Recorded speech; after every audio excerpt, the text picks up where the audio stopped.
Thanks, Ralph. You know, there are three basic techniques to professional arm wrestling.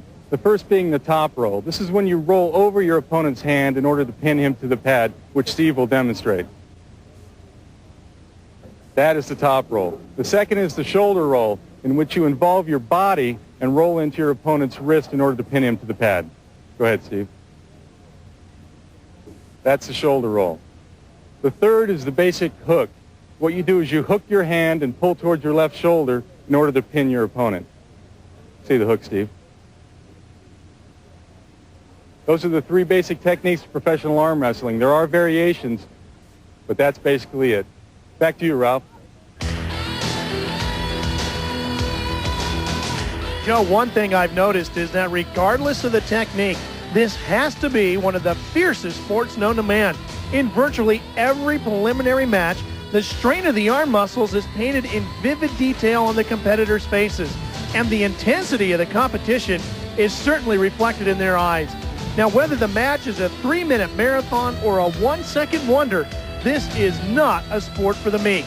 Stay with us, everyone, because when we return, we'll get a grip on our title matches, starting with the lightweights.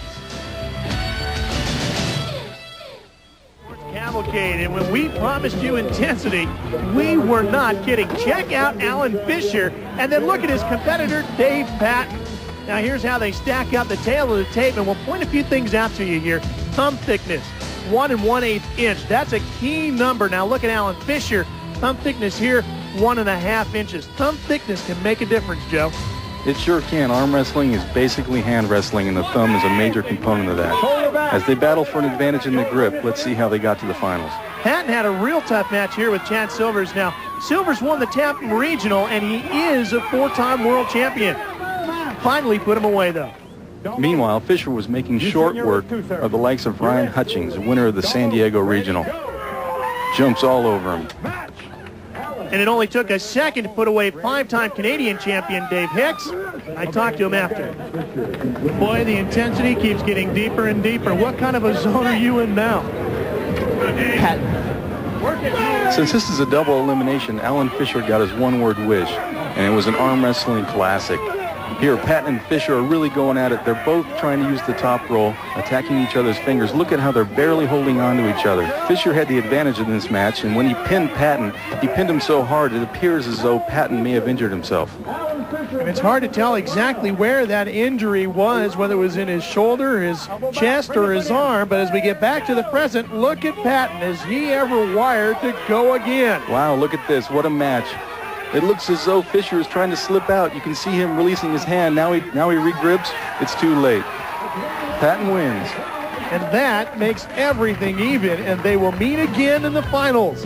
In the meantime, let's look at the women's final, which was earlier. Here you see Leanne Dufresne, the only woman to beat this lady, Dot Jones. Nobody in women's arm wrestling is better than Dot Jones. Dot Jones is very powerful. Look at her come back from a slow start using the top roll. She just beats Leanne into the mat. Tell me about the match. What match? Oh my God, I've been waiting for 8 years for that rematch, but now it's 1-1. Next year. Turn your wrist lightly. Now we're back to the match to settle it all between Fisher and Patton. Ready, go. Here we go, Fisher and Patton for the third time. This one will tell it all.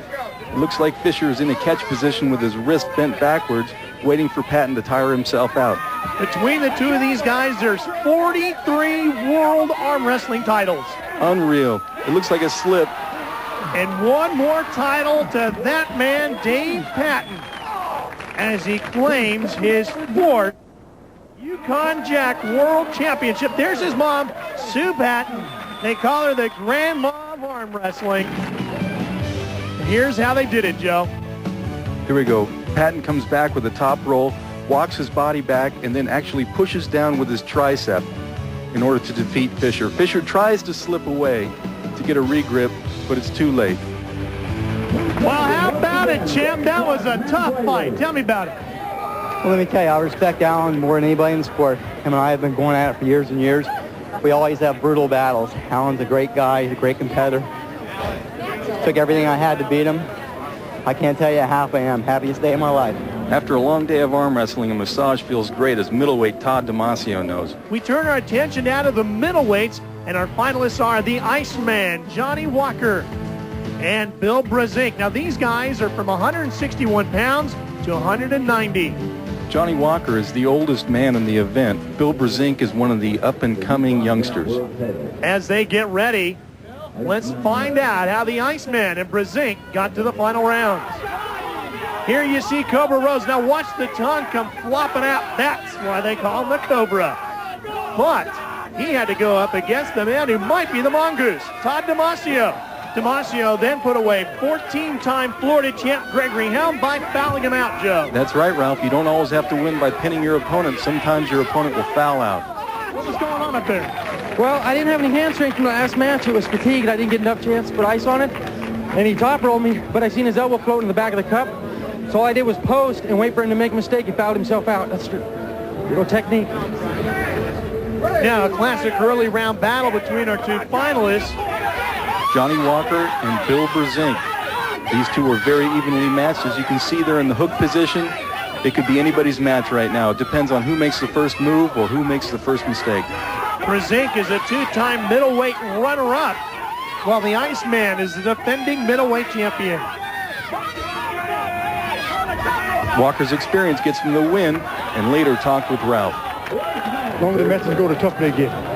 This guy here is getting better and better every time I pull him. In this double elimination format, that loss meant the winner of Brzezinski versus Damasio would reach the finals versus Johnny Walker. And Brzezinski puts down Damasio for the win. He's got a grip on him like you wouldn't believe. I think he pulled my thumb out of socket, so second time he went, I dove in to eliminate my hand, and it worked for me. So let's see the thumb now. Is it okay? I hope so. I got one more match, so I'll suck it up and see what I can do.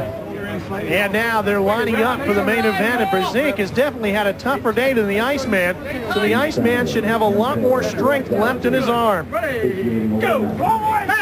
Oh, it's a quick win for Johnny Walker. He jumped all over Bill Brzezinski.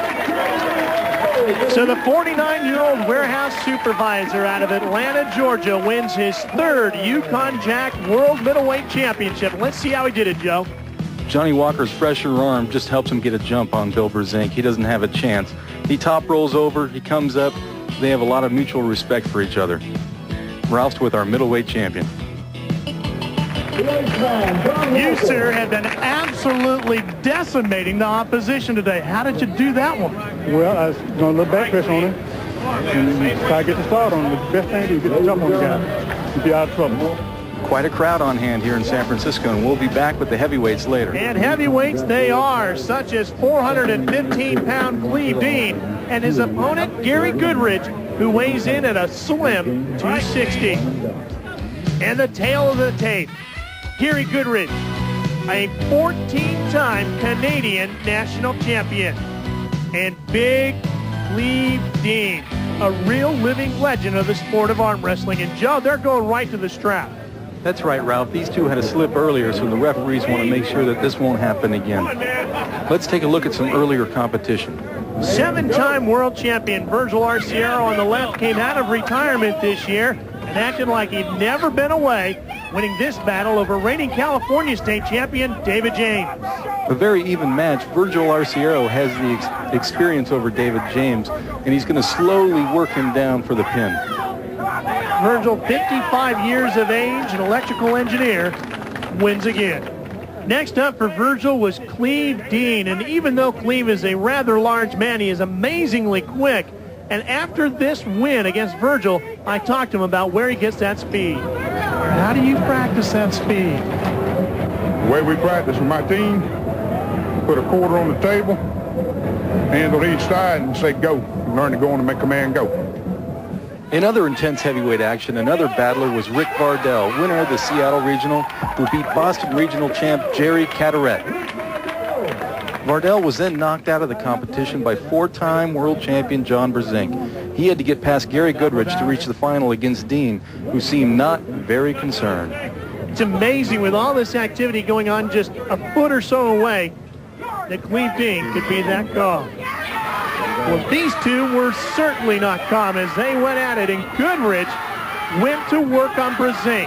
As you can see, they're back in the strap. They had a slip earlier, and this works to Goodridge's advantage.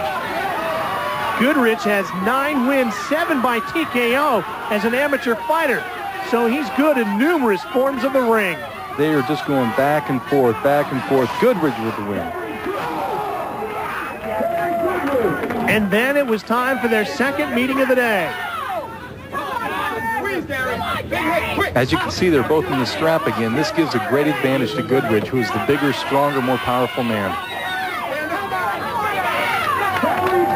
A quick win for Goodridge. He's pumped up. Obviously, his wife is pumped up, but he has a bigger challenge ahead of him with Big Cleve Dean. Cleve is just too big of a man for me to handle. I'm hoping to change it around in the next minute or two. Now remember, this is double elimination finals for the heavyweight championship, so this was the first meeting between the two. Look at Big Cleve with his quickness. He just rolls over on top of Gary for the win. That was a look at the first match. Now, here we are, set for round number 2. They're strapped in. Goodridge has to win, but he should have the advantage with that strap, Joe. He sure does, but look at this. Big Cleve is coming back. If Cleve can put him down here, he'll be the champion, and he doesn't have to worry about arm wrestling Gary anymore.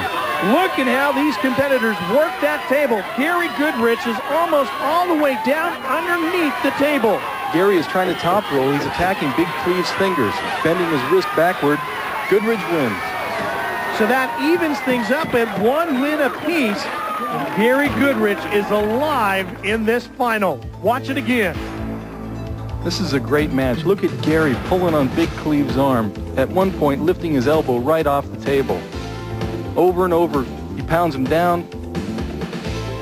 He's got it.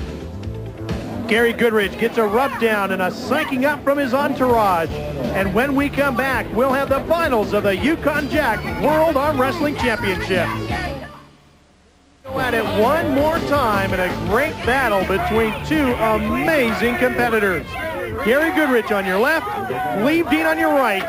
The Yukon Jack World Heavyweight Championship is underway. This one's for all the marbles, Ralph. Here we go. Gary using that technique of just trying to pound Cleve's arm into the mat. Cleve is having none of it this time. Look how they fight for leverage. Look at Cleve walking around. Now he's slowly going to push down Gary's arm. It looks like Dean's got the advantage. Big Cleve Dean, 1994 Yukon Jack Heavyweight World Champion. The big man comes up with a huge win and all the money and the trophy. But the Yukon Jack World Heavyweight Championships goes to Cleve Dean, and this is how he did it. Cleve is getting ready to pin Goodridge now as he's pushing down with his arm. Look at Goodridge extended. Look at Big Cleve Dean pick up Gary's whole body, 260 pounds. Here's Ralph with the winner. Cleve, you talked about it all day long. You got to the finals and you proved it. How did you do it? Hey, you right up there, ask him. He gave me the strength, the endurance, the family gave me the support. Terry, Daddy, loves you, baby. Man, he just kept coming at you and coming at you. Damn him. I don't want him no more. Well, Cleve, you are the heavyweight Yukon Jack World Wrestling Champion. Thank you, guys. Thank you. Great win for Dean, and Goodridge has nothing to be ashamed of either. For Ralph, I'm Joe Caravello. See you later.